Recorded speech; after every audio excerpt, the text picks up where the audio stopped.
Baba pushed right on that Ant Financial news. Looks like they're finally going to be able to do something with that asset. What that is exactly, I'm not sure, but they're going to be able to somehow tap into it. Baba was up 13%.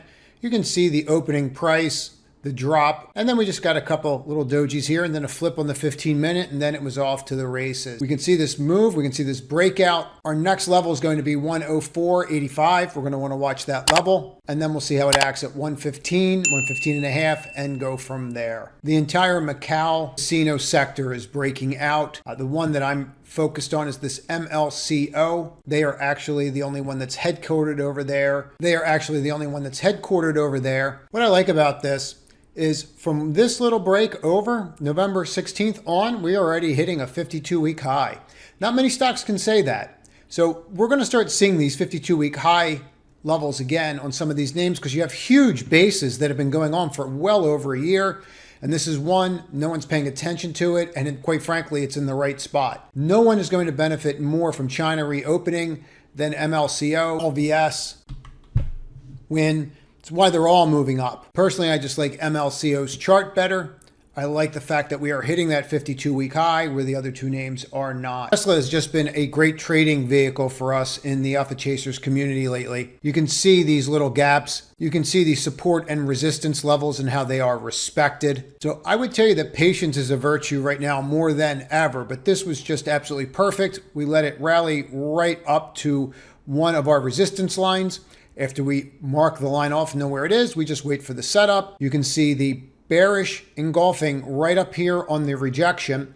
You get a long-legged doji. This cut was all we needed at the time to put the trade on.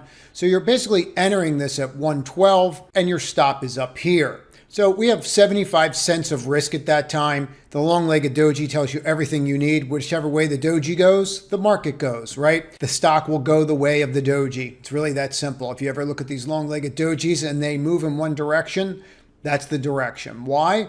Uncertainty. So here's another great example of one. Flips. Where does it go?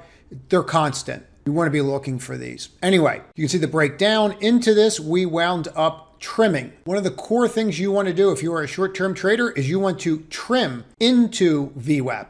In other words, if you're short up here, you don't want to wait and see if it's going to bounce and do this and then get out.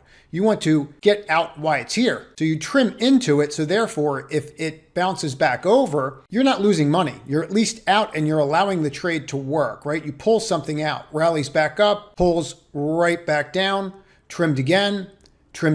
And another thing, please focus on previous day closes. It's like clockwork. It literally is like clockwork right now. Okay, they have us in a trading range. We're going to get into it in a minute. We're going to talk about the Fed minutes.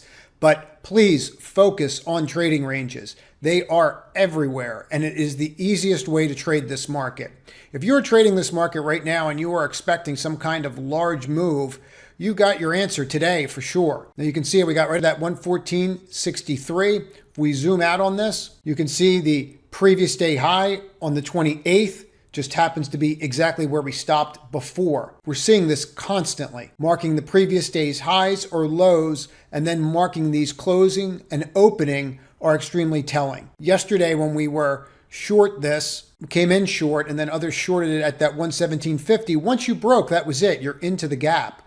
Now, this will be no different for those that are looking at the long side. If we flip the 114.63, it's pretty obvious that you have a huge gap here, another gap up here, and another hole up here. So you're going to have very little resistance when you get above that level. Something to keep in mind for those that are short or looking at long positions. SI, huge move today, Silvergate Capital. This is fascinating. Back here, we had a founder of Block 1 that came out and bought 10% of the company himself and then 7% into his corporation for a total of 16%. And we've had short sellers all over social media that are just trashing this. Now today, all we kept hearing about was the amount of assets that SI had in the books. FTX. Well, it turns out it was about $80 million.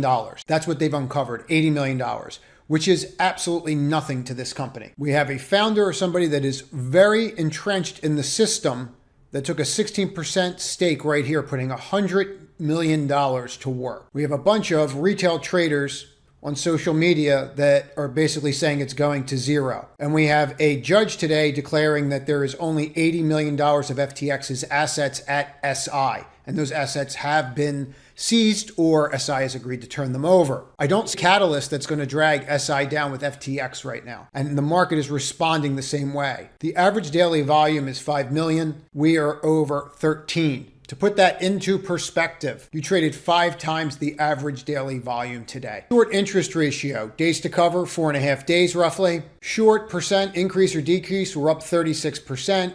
The short interest is 15 million shares. On the average daily volume, it's going to take 4 days of straight covering to unwind this debacle, unless the short sellers are going to come up with another reason why they're right. I rarely use this indicator on daily charts, but this is beyond glaring. This is your 9 EMA, and you can see the last time that we closed above the 9 EMA was October 25th. You can see how we've been just riding it down the entire time. What did we do today? We flipped it. I would watch this tomorrow very closely. Apple was another one we shorted. I want to point out these patterns so that you can do it yourself. This is a long-legged doji. See how you're sitting right in the middle? The open and close on the bars at the same level. 5-minute chart. What did we close below? VWAP. Who watches VWAP? Institutions. Break below it. Boom. That's it. Lower low. Wicks are what? Price rejection. Unable to close above what? VWAP. Trade continues to roll. Goes back to a gap fill. And that is it. That gap fill starts here, but where does it really stop? It stops at the previous close. That was roughly that 125 level, and you can see how that wick got us down there, and then that was it. And 125.42 for the remainder of the day became a support level, right?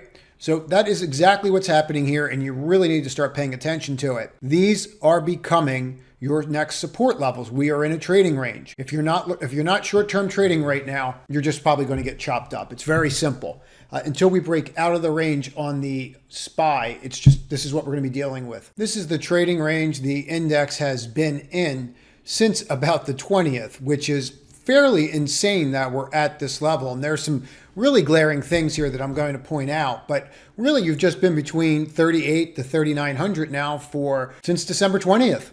Now, there are some other little levels in here. You're right around that 38.75 level, 38.50, actually 38.51, but you can see exactly where your levels are and how we've just been battling them. And all we're doing is really flipping them and holding them. So if you want to fade the market, you do it into resistance. If you want to buy the market, you do it into support. If you're looking for these breaks, they're just not breaking. All they're doing is triggering you to get you to bite, just like they did here. It will work like this until it doesn't. What do I mean by that? Well, right now we have 3 lines, moving averages. You have a 20, a 50, and a 100. And they're just sitting there. We are unable to break above them. So what we like to do is go back in history and see if there was ever a time that was similar to this. And we can find one right here where we had a period of consolidation, rallies up over, breaks back down, and then forms another bear flag and breaks again. So we seem to be setting something like this up. Now, I don't know if we're going to break or not. The bottom line is nobody knows. But this is ominous, and I would be watched really carefully. If we can get above all this, the market's going to absolutely rip. We will rip because it's going to trigger a lot of people's buy points, okay? And you're going to see some panic coming in here that they're on the wrong side of the market yet again for 23 after 80% of fund managers did worse than the S&P last year. Try to wrap your head around that noodle. So if you look at this and you realize that you're in a bear flag and you have all this resistance leaning on you, if you can somehow still muster to get through that, then you may have a shot of a substantial rally. I'm not so sure how realistic that is. But frankly, we're not able to close below that 3,800. So until we see something like that, we need to see how that's going to go. And today's Fed minutes, I'm just going to touch base on a second here. Today's Fed minutes, basically the only real takeaway you could take out of that is that they have no idea if and when, keyword if, they're going to cut interest rates. They don't have a clue. And that was one takeaway from all the people that I saw that were posting comments and some of the stuff that was circulating on trading desks today. So keep that in mind. We're going to watch this extremely closely. NASDAQ itself is very similar. Really, since you've broken, you're just sitting here. The only thing this reminds me of, frankly, is a frog sitting in boiling water. This is what I mean by that. Like today, we're sitting here saying Tesla didn't move today. And that's because we just went through all of this. So the idea that this stock may rest before it goes lower or higher, we just don't want that, right? We want the movement, and that's not what we're getting. So we're looking at Tesla at 113 and going, it's not breaking. But we're not really taking into account that this is what we just did in the past month, okay? Down 43%. Same thing with Apple. We're not really taking into account, or I should rephrase that. I'm not taking into account. Maybe I'm the one that doesn't have patience. That we were just at 150, and in 2 weeks, we're at 120.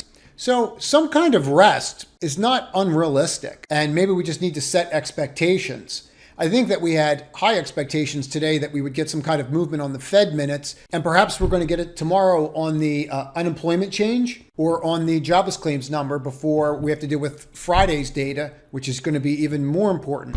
Make sure you subscribe to the newsletter. It comes out daily. There's been a lot of updates in that. If you did get the newsletter, you would not have been able to miss the idea to take a look at Microsoft as a short. And it's worked out perfectly since we put that in the Saturday video as well. I'll link that at the end. You're up about, $20 from peak to trough on that. So just something to keep in mind. Join the Alpha Chasers community. Simply click the link up here and you will be added to the wait list. Remember, as Treehouse says, only profit is real.